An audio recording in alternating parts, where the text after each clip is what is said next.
경제 이슈와 상식이 궁금하시다면 경제 유캐스트 오디오로 듣는 키워드 경제. 네, 안녕하세요. 경제 유캐스트 임 기자입니다. 네, 안녕하세요. 저는 팟캐하는 김 기자입니다. 네, 요즘 주식 투자하시는 분들 많이 계시죠? 주식에 대해서 워낙 관심들이 많다 보니까 금 투자가 최근에는 관심을 좀 받지 못하고 있기는 해요. 하지만 투자자라면 이제 언제나 항상 안전자산으로 꼽히는 금에 대해서는 좀 알아두시는 게 좋을 것 같습니다. 오늘 저희가 책을 하나 가져왔어요. 예, 책입니다. 네, 금의 미래라는 이제 책인데요. 제임스 리카즈가 쓴 책이고요. 이 책은 출판사 해외 시간으로부터 무료로 이 책을 받아서 리뷰를 하는 그런 리뷰 영상, 리뷰 팟캐스트입니다. 오늘은 이 금의 미래 책 내용을 기반으로 해서 에피소드를 만들어 봤습니다. 저는 이 책을 읽기 전부터 사실 언젠가는 금에 투자를 해야지라고 생각을 했었어요. 제가 만약에 이제 자산가가 된다면 금을 현물로 이렇게 가지고서는 그런 금고 안에 이렇게 보관을 하겠다라는 약간의 좀 이렇게 로망도 좀 있고요. 그런 로망도 있었고, 또 언젠가는 금융 시스템이 좀 붕괴할 그런 가능성도 있잖아요. 그리고 이런 금융 시스템이 붕괴하게 되면은 뭐 통화라던가 이런 법칙이 좀 규칙이 뭐 이렇게 또 변화하기 때문에 이러한 위기 속에서, 이러한 변화 속에서 그 자체적 가치가 그래도 좀 어느 정도 유지될 수 있는 게 금이 아닌가라고 생각을 해서, 금에는 그러니까 만약에 좀 정말 제가 돈을 많이 벌게 되면 금은 좀 가지고 있어야지라고 생각을 했었고요. 바로 이러한 내용이 이 책에 대한 전반적인 내용이긴 합니다. 김 기자님이 좀 이제 책에 대해서 간략하게 소개를 해주시죠. 여러분들 부자들의 금고 속에는 뭐가 있을까요? 여러 가지 증서와 예, 현금과 달러와 금이 있겠죠. 금과 네. 예. 예, 이 책은 쉽게 말씀드리면은 그러니까 금에 대한 화폐 가치를 적극적으로 옹호하는 책이라고 볼 수 있을 것 같아요. 재테크 전문가가 쓴 책이라고. 리카즈 요 분이 저기 학자라고 이코노미스트라 보기엔 좀 그렇죠. 제가 보니까 약간 기자 쪽에 좀 가까운 것 같긴 한데. 네, 좀 주요 경제 전문 예. 방송에 출연을 했었고, 이렇게 경제 금융 관련 분야 자문을 맡으셨고, 예. 네, 또 다양한 책들을 많이 쓰셨어요. 그러니까 현대 사회에 들어와서 금이 자산이 아닌 화폐로서의 역할을 할 수 없다는 것에 이 책은 전적으로 부정을 하고 있어요. 금의 생산량이 꾸준하게 늘고 있고, 현재 달러 중심의 통화 체제가 무너지게 되면은 다시 이제 금 본위제로 돌아갈 수밖에 없다. 그러니까 화폐 가치를 금에 고정시켜 놓는 금 본위제로 돌아갈 수 있다라고 보고 있긴 해요. 사실 이게 현재 우리 저희 경제를 사는 저희 상 도발적인, 왜냐면 현재 지금 살고 있는 이 금융체계를 다 전면적으로 부정하는 거니까요. 그래서 되게 도발적이고 그렇긴 한데, 장차 달러 체계 붕괴가 올 수밖에 없고, 그를 대비해서 실물 금에 투자를 하고 적극적으로 매수하라는 메시지. 특히 현물 금을 가지고 금구에 넣어둔가 아니면은 대여하는 업체에 넣어둔가 이렇게 하라는 거긴 하거든요. 그래서 달러 체제 붕괴를 이미 러시아와 중국은 예감을 하고 해마다 뭐 100톤이니 뭐 엄청난 이제 금을 사들이고 있다라고 해요. 그래서 좀 들으면 좀 으스스하긴 해요. 왜냐면 저희가 살아왔던 세상 자체가 달러로 왔다 갔다 하는 세상이잖아요. 그래서 저는 근데 읽으면서도 금이 이제 화폐로서의 그 작용을 할 수 있을까 약간 좀 부정적이긴 한데, 왜냐면은 19세기 말에 장기 디플레이션이 왔던 이유 중에 하나가, 그때 당시에 금이 제가 화폐 역할을 하고 있을 때였는데, 커져가는 경제 규모와 비교해서 통화량이 따라오지 못하니까 장기 디플레이션에 한 20년 넘게 빠져 있었거든요. 근데 현재 지금 우리나라도 그렇고 전 세계적으로 경제가 거의 2%, 3%대 성장을 하고 있는 와중에 있는데, 과연 그 상황에서 금이 통화량을 맞춰줄 수 있는 건가? 그때 봤을 때 약간 좀 부정적이긴 해요. 그래서 현대 자본주의 사회에서는 좀 안 맞을 수 있다고 봐요. 그렇다고 해도 투자 자산으로서의 금은 자산 포트폴리오상으로 충분히 늘릴 필요는 있다고 봐요. 금분위제가 아니더라도 네. 금값이 현재, 그러니까 뭐 현재 유동성이 많이 풀려 있다, 통화량이 엄청나게 풀려 있는 상태에서 인플레이션이 예감되는 상황에서는 금이 또 하나의 대체적인 수단으로 해서 자산 포트폴리오를 짜시는데 좀 필요하다. 이 부분은 저도 많이 동의를 하긴 합니다. 그리고 또 책 내용 말미에는 뭐 미국인을 중심으로 해서 금을 어떻게 사서 매입을 해서 금고에 어떻게 보관하는지에 대해서 좀 나와 있긴 하는데, 사실 좀 우리나라 입장에서는 약간 안 맞는 것 같기도 하고 그래도 금 현물에 대한 관심이 좀 많이 높아지긴 했어요. 저는 이 책을 보면서. 아니 근데 한 가지 불안한 게 있는 게 네. 신혼집들이나 애 있는 집들 보면 돌반지나 이렇게 금들이 조금씩 딱 있어요. 네. 있는데 항상 그런 집 털려요. 그래서 금고 안에 맞아요. 근데 금고 안에 넣어야 되고. 그래서 저희 네. 집도 그렇고 아니 또 저희 동생도 그렇고 집안에 금반지 뭐 이러고 있다가 잃어버린 케이스들이 진짜 왕왕 있어요. 네.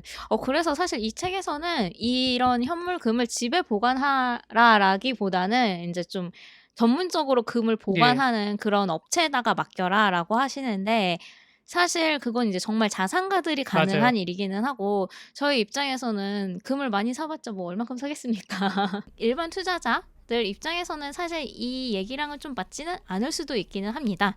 하지만 왜 이 책을 저는 좀 이 책을 그래도 읽었으면 하는 부분은 뭐 조금 뒤에 나중에 다시 설명을 드리도록 할게요. 근본이제에 대해서는 브레튼 우드 체제, 근본이제에 대해서 이 책을 읽으면서 확실히 이해가 되긴 해요. 이 책에 그런 근본이제라던가 브레튼 우즈 체제 등 이런 다양한 경제 용어들이 많이 나와요. 그래서 이제 이 경제 용어를 먼저 알고 난 뒤에 대략적이라도 알고 난 뒤에 책을 보시는 게 아무래도 좀 이해하시기에 수월합니다. 그래서 저희가 잠깐 이제 이 용어들을 좀 설명을 드릴게요.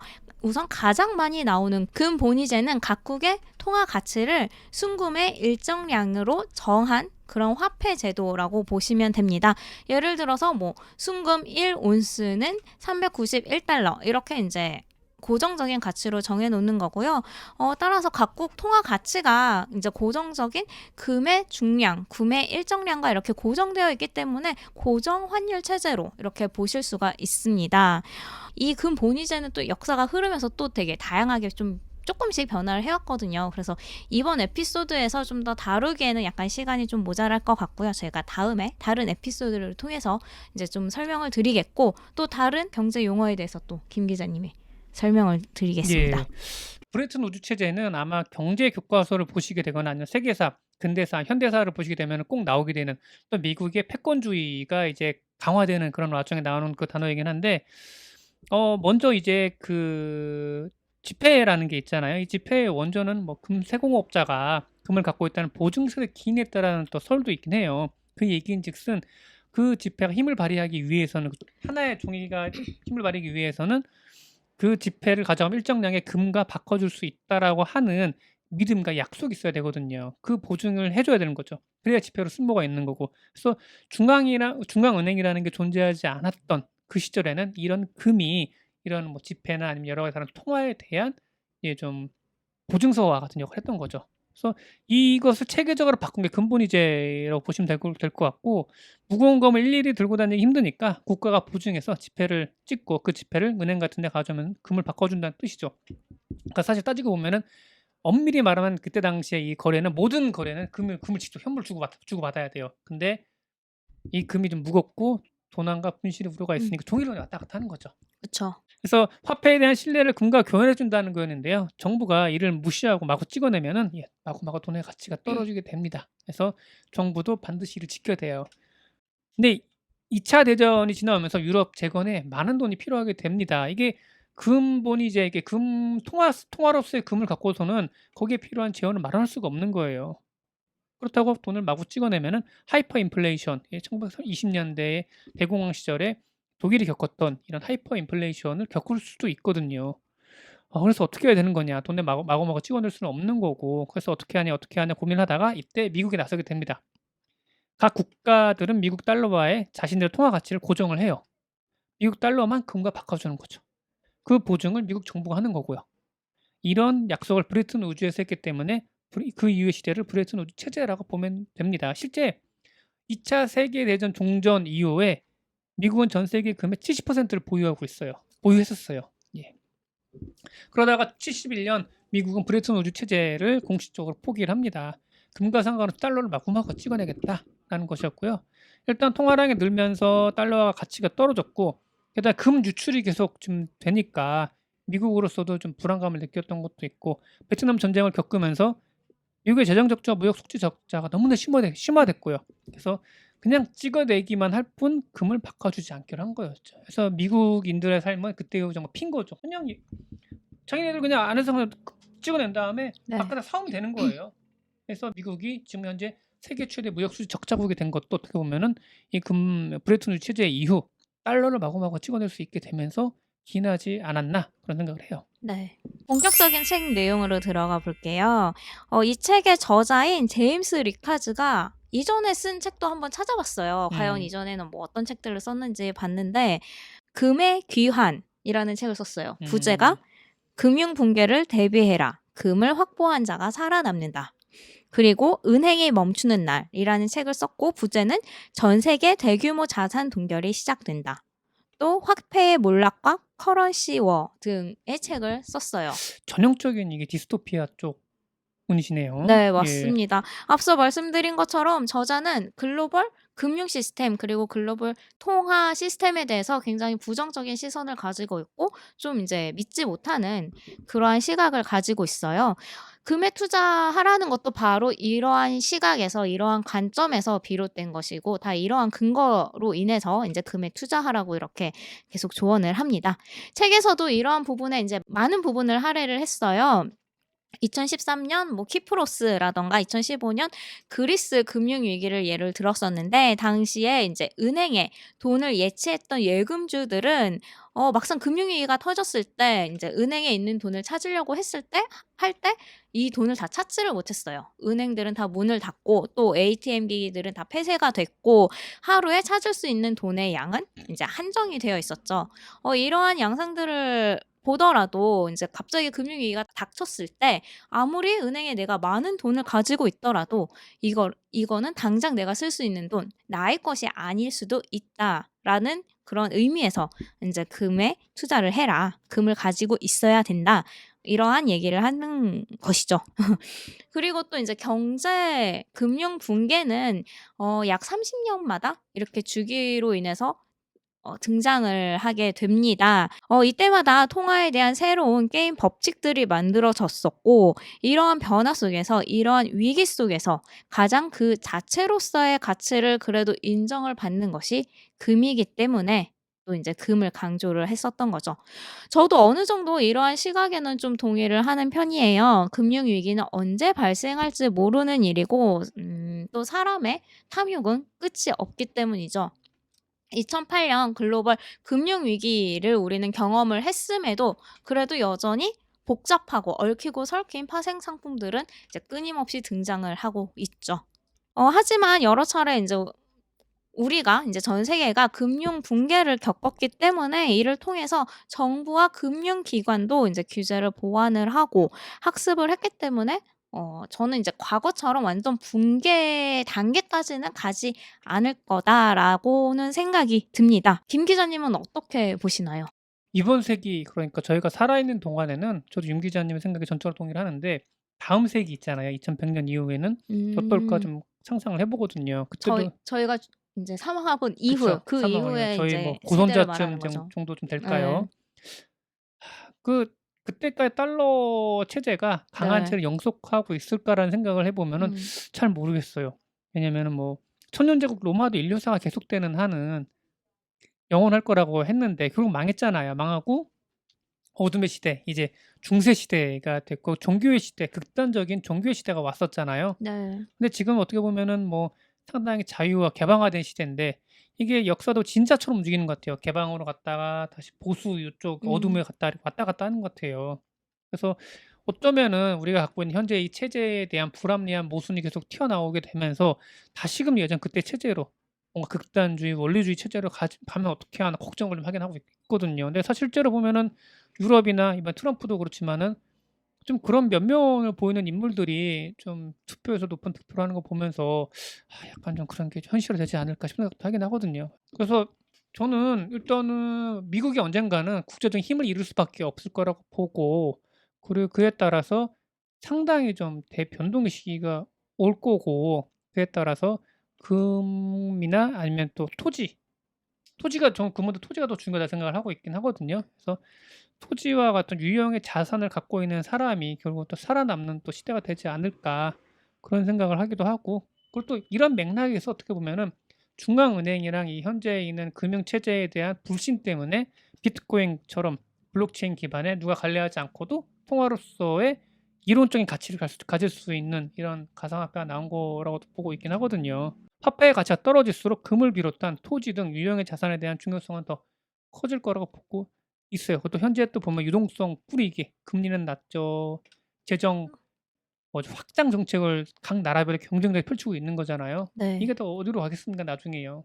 그래서 그 생각을 해보면은 이런 유형의 자산은 많이 확보하면 확보해서 좋겠다라는 생각을 해요. 네. 금을 가지고 있는 거는 나쁘지는 않죠. 예, 네. 그렇죠. 금을 보유하고 있는 게 좋긴 하지만 현실상 쉽지가 않기 음. 때문에 네.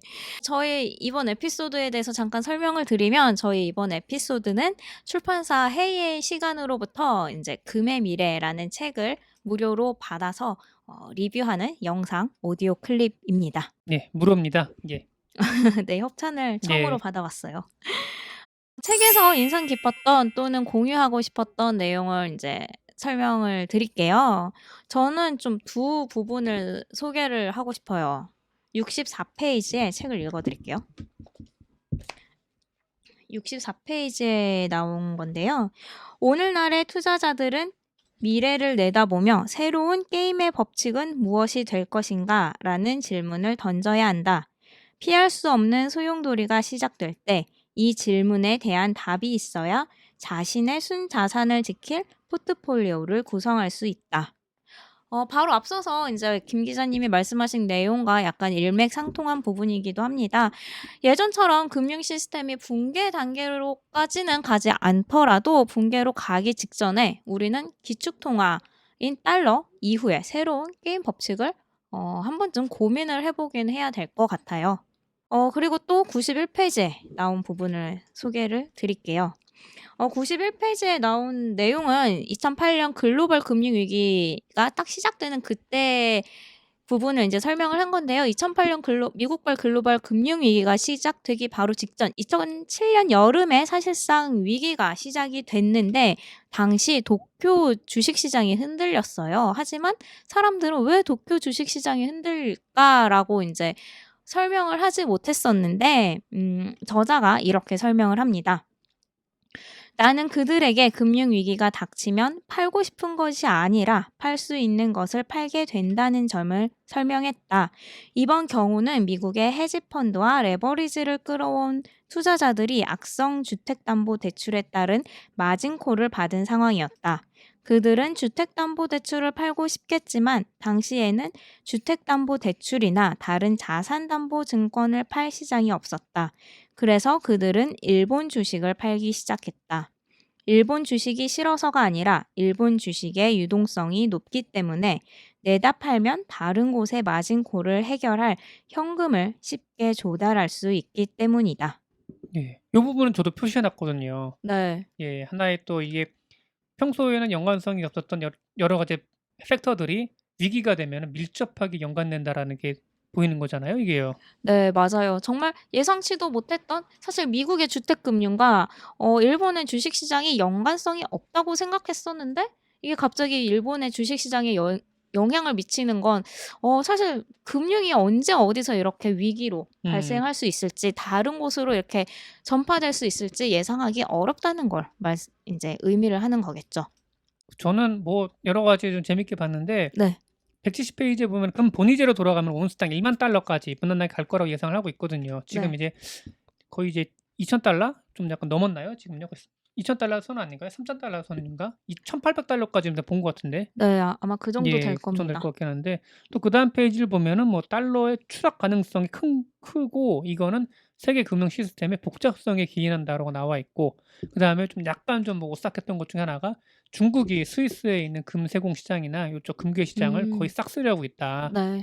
중국은 이미 미국을 제치고 본인들이 전 세계 패권 국가로 가기 위한 준비를 하고 있고 그 중에 하나가 이제 금을 사 모으고 있는 거다. 네. 예. 그게 보면서 좀 약간 좀 의미심장했어요, 저는요. 그쵸. 중국이 조금씩 준비를 하고 있는 네. 거겠죠.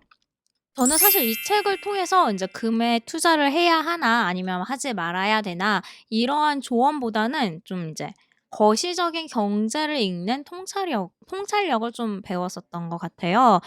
가령 2008년 글로벌 금융위기 때 뭐 인제 일본 주식 시장의 변화라든가 아니면 우리는 왜 금융 시스템 아니면 이제 통화 시스템을 좀 신뢰할 수 없는지 아니면 새로운 게임 법칙을 왜 준비를 해야 되는지 그동안의 통화 시스템은 어떻게 변화해 왔는지 왜 변화할 수밖에 없었는지 이러한 흐름들을 좀 읽을 수 있는 그러한 책이었던 것 같아요. 책에서 나온 것처럼 사실 금융은 금융 자체로 무언가를 생산을 한다든가 그 산업 자체가 목적이 아니라 다른 경제 활동이 잘 돌아갈 수 있게끔 하는 이런 윤활유적인 역할을 하기 때문에 이러한 금융 시스템은 언제 어디서 이게 위기가 터질지 모르고 그만큼 복잡하고 아니면 또 굉장히 작은 불씨가 크게 퍼질 수도 있다라는 거를 좀 잘 해석한, 잘 설명한 그런 책이 아니었나 싶어요.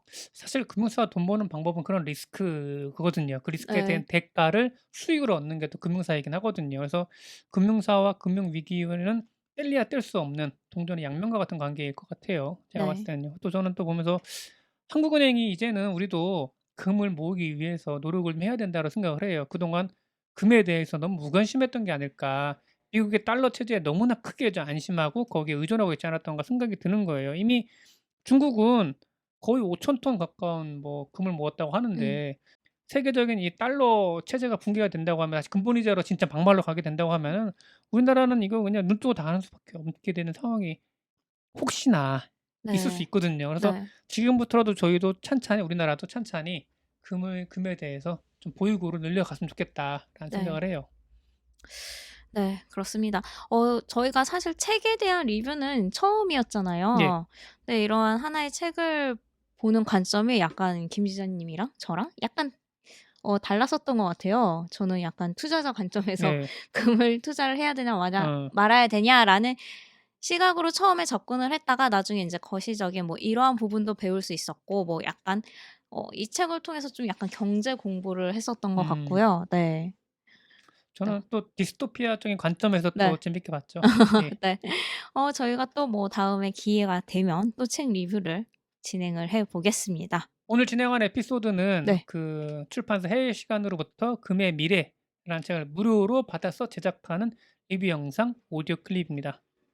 네. 오늘도 들어 주셔서 봐 주셔서 감사합니다. 감사합니다. 여러분의 구독과 좋아요는 큰 힘이 됩니다.